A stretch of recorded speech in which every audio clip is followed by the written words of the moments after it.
Okay, aku tak reti tau. Kau Macam mana? masuk gear dulu. Gear reverse. Hai. Aku tak muat. Okay, okay, reverse kan. Astagfirullahaladzim. Sorry. Macam mana tekan apa ni? Okay, turunkan turunkan slow clutch. Brake tekan. Brake tak payah tekan, macam mana kau jalan? Okay. Okay, cepat dah. Tak jalan pun. Brake tak jalan pun. Kau tak masuk lagi lah. Kau bagi masuk dulu. Dah lah tu. Okay, tekan minyak sikit. Aku reti lah. Aku ada lesen. Cuma aku lupa. Okay, masuk ni. Okay, ni bukan power lengan. Okay, jalan. Okay. Jalan lah cepat dah, tekan lah sikit. Okay, keluar. Bisa. Slow. Pegang masuk gear. Masuk gear. Masuk gear.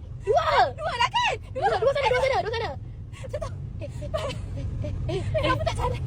Masuk. Tekan minyak. Slow. Tekan dua. Gear dua. Kedua ni. Gear dua sana. Oh, tinggal tiga. Tak masuk tinggal tiga. Ni gear satu lah. Dah berhenti. Gear apa? Gear satu. Dah betul lah tu. Gear satu. Okay. Sekejap. Dah macam mana pula dengan dua ni?